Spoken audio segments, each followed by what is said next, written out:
हो चाहे पैनल में बैठे जितने भी लोग हैं, उनके भी परिवार है, वो बाहर जाते होंगे, कुछ खाते होंगे और उनके मन में डर होता होगा कि मैं क्या खा रहा हूं, मैं क्या खा रहा हूं। प्रश्न का जवाब दे रहा हूं जी, आप ही के प्रश्न का जवाब। बिल्कुल, वो आपका भी परिवार है, मेरा भी परिवार है, मेरा भी भाई है, मेरी भी बहन है जो खाना खाती है, और वो मेरा भी परिवार है, मेरी भी युवा है, मेरी भी बहन है जो रोजगार भी मांगती है। वो मेरा ही परिवार है, मेरी बहन है जो महंगाई की 6% दर बढ़ जाती है और चुनाव के ऊपर हिंदू मुस्लिम भाजपा को याद आता है, लेकिन महंगाई के लिए और देश के अंदर जिस सिस्टम के लिए उनको चुना गया था वो बात याद नहीं आती है। 10 साल से आप सूबे में थे, 10 साल से 11वें साल के अंदर सेंटर में थे, क्या तब से इन सब चीजों पे आपको दिखता नहीं था?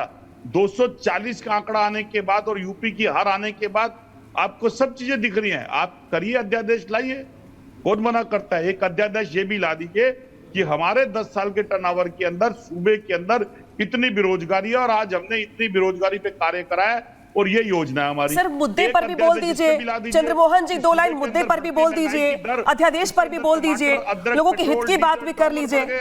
उसके लिए हमने ये कार्य करा है, तो मैं फिर स्वागत करूंगा अपनी बहन चंद्रमोहन जी। बेरोजगारी, बाकी मुद्दे, रोजगार का मुद्दा, महंगाई का मुद्दा, ये सारे मुद्दे अपनी जगह ठीक है, आपका सवाल खड़े करना भी सही है, लेकिन जो आज का मुद्दा है, कम से कम जो तस्वीर दिखा रहे हैं आप ही देखिएगा जरा सा, किस तरीके से जूस पीने वाले जो लोग हैं उनको यूरिन मिक्स करके जूस पिलाया जा रहा है। सर इस पे भी तो 2 लाइन बोल दीजिए। मैं लौटूंगी आपके पास दूसरे राउंड में, लेकिन मैं जा रही हूँ चंद्र प्रकाश जी के पास। चंद्र प्रकाश जी, निंदनीय है, कठोर से कठोर कार्रवाई होनी चाहिए, ऐसे किसी भी सामाजिक संस्था पर, ऐसे किसी भी व्यक्ति के ऊपर ऐसी कार्रवाई होनी चाहिए, मिसाल बने, मैं उसके हक में हूं। लेकिन इसके साथ साथ जिस पारदर्शिता को सरकार तोड़ना चाहती है उसके तो फिर ऊपर अध्यादेश पर दिक्कत क्यों है सर? चंद्रमोहन जी, अध्यादेश पे फिर परेशानी क्यों है? फकरूल जी, अध्यादेश पे परेशानी क्यों है फिर? घर से आता है और वो उसके ऊपर देखिए, सवाल कोई भी इस बात को जस्टिफाई नहीं कर रहा है कि कोई थूके और कोई खाना खाए। आपने कहा मेरा परिवार है, आपका परिवार है, समाजवादी परिवार है, पूरा देश हमारा एक परिवार है। और वो पूरा देश क्या खा रहा है? मिलावटी अनाज, पॉलिश किए हुई फल, केमिकल से उगाई हुई, रात में सब्जी लगाई जाता है केमिकल, सुबह हम सब्जी तैयार मिलती है वो खाते हैं। कैंसर के मरीज पूरे देश में, पेट के कैंसर के मरीज बढ़ रहे हैं। हमने क्या किया? भारतीय जनता पार्टी की सरकार ने क्या कंपेयर कर रहे हैं उस सोच का, जो सोच थूक मिला के रोटी परोसती है, मिला के जूस परोसती है। नहीं, सोच की बात आपने, ठीक है, आपका पक्ष आ गया। मैं थोड़ा चंद्र प्रकाश जी के पास जाऊं, बहुत देर से जुड़े हुए कुछ बोल नहीं पाए हैं। चंद्र प्रकाश जी, ऐसे जो लोग होते हैं, तस्वीर दिखा रहे हैं हम, उनके पीछे की सोच क्या होती है? किस सोच के तहत वो इस तरीके की घटना को अंजाम देते हैं? क्योंकि कई बार तो ये कहा जाता है कि भाई पुलिस ने कार्रवाई कर दी, दुकान बंद करवा दी, लेकिन सोच क्या होती है इसके पीछे? नहीं, देखिए, सोच क्या होती है उसमें कोई बहस की बात नहीं है। सोच कहां से आती है सबको पता है। सोच एक मजहब विशेष से आती है जिसमें, और उस मजहब के अंदर भी ये बात होती है कि एक फिरका दूसरे फिरका पे ये ब्लेम लगाता है कि वो थूकते हैं। ऐसी कोई ढकी छुपी बात नहीं है। थूका जाता है, एक धार्मिक परंपरा की तरह थूका जाता है। अभी लता मंगेशकर का इन्होंने बोला, भाई क्या उस मजहब में नहीं लिखा हुआ है कि लता मंगेशकर की काफिर पे थूको? काफिर पे थूकने का उस मजहब में कहा गया है, इसलिए समस्या है। दूसरी बात जो उन्होंने कहा कि इन लोगों को जो ये आधारहीन बातें, आज अगर हिंदुओं को काफिर कह के, हिंदुओं को आप बीफ खिलाओ, हिंदुओं को थूक खिलाओ, हिंदुओं को पेशाब पिलाओ, तब ठीक है। लेकिन कल को इनको पोर्क, अगर सुअर खिला दो, सुअर का मांस कोई करके खिला दे, हलाल की, इनको तो हलाल चाहिए। हिंदू जो है वो थूका हुआ खाए। भाई देखिए, खाद्य सुरक्षा भारत सरकार की जिम्मेदारी है। भारत सरकार को हिंदुओं का यह हित सुनिश्चित करना चाहिए था। इतने सालों में, 70 साल में भारत सरकारों ने, जिस तरह भारत की सरकारों ने, इसीलिए मैं इस पे सवाल खड़े कर रही थी कि मिलावटखोरों का कंपेयर करना ऐसे सोच वाले लोगों से जो जानबूझकर, जो टारगेट करके, जो प्लान करके ऐसी चीजें लोगों को खिला रहे। अनिला जी, मैं आपके पास आ रही हूँ। आम दर्शक ये जानना चाहता है कि जो अध्यादेश लाया जा रहा है वो कितना लोगों को जागरूक करेगा, उससे लोगों को क्या क्या फायदा होगा। दूसरा, समाजवादी पार्टी का यह आरोप है कि बीजेपी सरकार मुद्दों से ध्यान भटकाने के लिए अध्यादेश लेके आ रही है। देखिए, चाहे वो समाजवादी पार्टी हो या कांग्रेस पार्टी हो, आप जब इस प्रकार के मुद्दों को लेकर आएंगी, ये हिसाब किताब कहीं और का लगाने लगते हैं।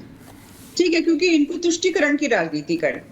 आपने एक बहुत अच्छी बात कही कि बात यहाँ पर केवल जिहाद की नहीं है, चाहे वो किसी भी प्रकार का हो। और मैं फकरुल साहब, जो मेरे छोटे भाई जैसे हैं, समाजवादी पार्टी के प्रवक्ता, अच्छे प्रवक्ता हैं, इनको मैं बताना चाहूंगी, लव जिहाद की शुरुआत भारतीय जनता पार्टी ने नहीं करी साहब। इतिहास आपको पता होगा। है ना। तो मद्रास सुप्रीम कोर्ट में किस प्रकार का ये टर्मिनोलॉजी को यूज किया गया था, इस्तेमाल किया गया था। परंतु अगर हम बात करते हैं, चाहे वो थूक जिहाद की हो, चाहे वो लव जिहाद की हो, चाहे वो लैंड जिहाद की हो, नुकसान होता है ना। एक मेजॉरिटी कौम जो यहाँ पे रह रही है उसका नुकसान होता है। और जो लोग कहते हैं भाई भाईचारा बना रहे, हम सब एक हैं, भारत जिंदाबाद, दुनिया भर की जो बातें करते हैं, तो वहां पर ये भी देखना चाहिए जो मेजॉरिटी पॉपुलेशन हिंदू है उसके साथ किस प्रकार का व्यवहार हो रहा है। और सबसे बड़ी बात यह है कि हाइजीन, जो आपने कहा हाइजीन, मैं ये कहती हूँ गंदगी किसी भी रूप में परोसी जा रही है और किसी भी के द्वारा, किसी भी धर्म के व्यक्ति के द्वारा उसके ऊपर एक्शन होना ही चाहिए। परंतु अगर ये कुछ जो इस प्रकार के लोग हैं जो ब्रेन वॉश कर देते हैं, और जो अक्सर ऐसे लोग जिन्होंने अपने धर्म की भी ज्यादा पढ़ाई लिखाई नहीं की हुई है, वो मौलाना मौलवी ऐसे बैठे हुए हैं जो उनका ब्रेन वॉश करते हैं, और उसके तहत अगर वो इस प्रकार की हरकतें कर रहे हैं, थूक रहे हैं, पेशाब मिला रहे हैं, दुनिया भर की गंदगी कर रहे हैं, तो सीधी सी बात है उनके खिलाफ तो एक्शन होना चाहिए। मैं ये नहीं कह रही हूँ कि इस धर्म विशेष में सब लोग ऐसे हैं, परंतु कुछ तो है ही ना। इसीलिए ऐसे लोगों पर, ऐसे सोच वाले लोगों पर लगाम लगाए, शायद इसीलिए अध्यादेश लाने की बात यहाँ पे कही जा रही, तैयारी की जा रही है। चंद्रमोहन जी, मैं आपके पास आ रही हूँ। आप भी जाते होंगे बाहर, मैं भी जाती हूँ बाहर, कुछ खाने पीने के लिए हर कोई जाता है, लेकिन जरा सोचिए कि कैसा महसूस होगा जब बताया जाए आपको कि जिस जूस की शॉप से आप रोज रोज जूस पीते थे वो आपको यूरिन मिक्स करके पिलाता था। जिस खाने की टेबल पे खाना खाते थे बैठ करके आप, उसमें जो रोटी बनती थी वो उसमें थूक मिक्स करके बनाया जाता था। तो अगर इस पे लगाम लगाने के लिए, माना कि कुछ ही लोग हैं ऐसे, हर कोई ऐसा नहीं है। पक्ष विपक्ष का जमावड़ा, किसका भारी होगा पलड़ा। जातियों के हिसाब से आप धर्म को बांट देंगे, किसके सगे हो, किसके साथ खड़े हो। राष्ट्र सर्वोपरि सम्मेलन 18 अक्टूबर सिर्फ रिपब्लिक भारत पर।